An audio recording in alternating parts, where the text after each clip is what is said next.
fito janoary 2024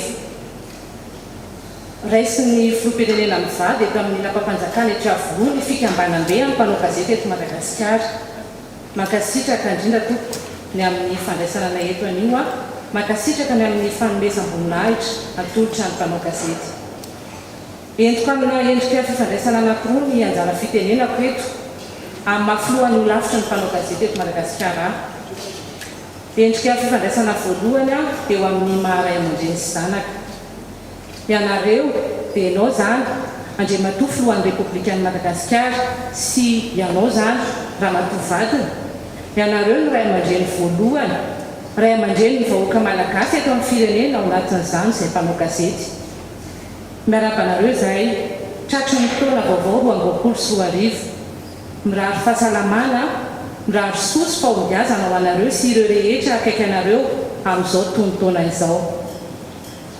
Mankasitraka ny fitondram-panjakana izay tarihinao ihany koa Andriamatoa filoam-pirenena ny amin'ny fijerena manokana ny asa fanaovan-gazety amin'ny alalan'ny ministeran'ny serasera sy ny kolotsaina.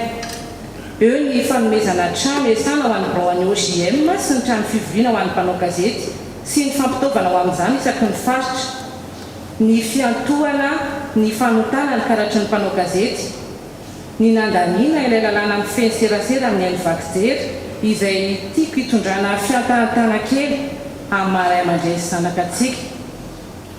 Misy ilay andinin-dalàna fa 110 ao mamaritra ny amin'ny fanampiana avy amin'ny fanjakana amin'ny famoahana gazety, milaza fa ny orinasa misehatra amin'ny fampahalalam-baovao mitsangana ara-dalàna sy ny mpanao gazety am-perinasa voasoratra ao amin'ny lavitra dia misitraka ireo zo sy tombon-dahany voalazan'ireo fifanekena sy fifanarahana raisam-pirenena nankatoavin'ny Madagasikara ary koa ireo voalazan'ny lalàna mampitsipika manan-kely eto amin'ny firenena. Anisan'izany ny zo sy ny tombon-dahany araketra sy ny abatseranana momba ireo fitaovana natokana ho an'ny serasera amin'ny alalan'ny fampitam-baovao izay oferana amin'ny didy mampitsipika ny lisitra.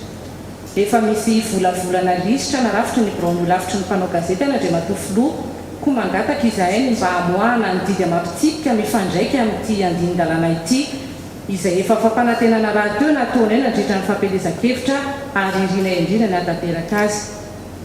Eo ihany koa ilay fikasana tafiditra ao anatin'ny drafitrasanay anangana ny tsanganan'asa ny mpanao gazety na ny corps du métier du journaliste izay anantenana indrindra ny fanohanana avy aminao tompoko.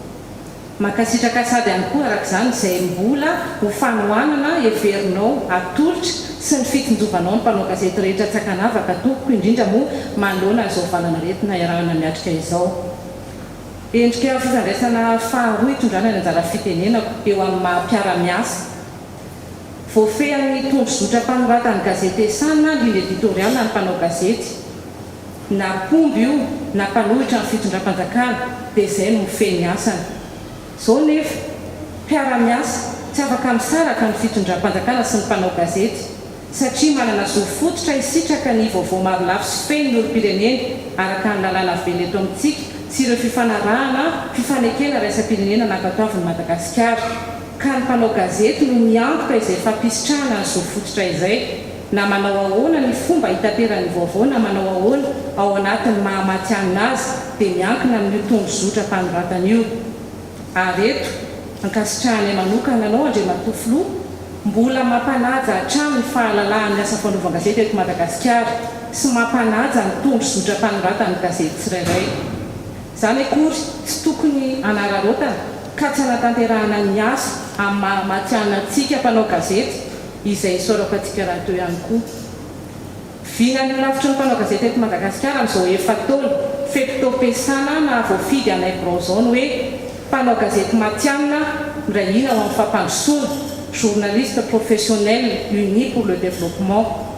Koa ireo rehetra maniry fanometanana ao anatin'ny fanatanterahana iviny io dia raisinay an-tanandroa ankasitrahana indrindra ary manantena ny fitondram-panjakana izay raha ireo velorano-mpampandrosoana imasoana fa afaka manamafy an'izay fiara-miasa izay sika eo amin'ny fitondram-panjakana sy ny mpanao gazety. Ny angatahanay atsara kokoa izany dia efa misy saingy ampiarina misimisy ny andinin-dalàna faha-enipolo ao amin'ilay lalàna 20 sy 20 ohatraohatra enina ihany ny feny serasera amin'ny haino vakijery dia ny amin'zoan'ny mpanao gazety matianina nitaky ny fahalalahana miditra amin'ny loharanom-baovao rehetra sy ny zo hanao ny fanadihadiana malalaka mikasika ny zavamisy rehetra izay ankina ny fiainam-bahoaka. Eo koa ny zoan'ny mpanao gazety matianina taky ny fiarovana ny loharanom-baovao azony. Maniry hitondra ny anjara birikinay ho amin'ny fampandrosoana ny firenena izahay mifanentana ny amin'izany. Eto dia hialatsiny mamela ianao Andriamatofiloha melony amaranako ny fandraisam-pitenenako indrana ireo fomba fiteny hafantarana anao ampifandray azy vetivety monjy eo amin'ny asanay Brono JM.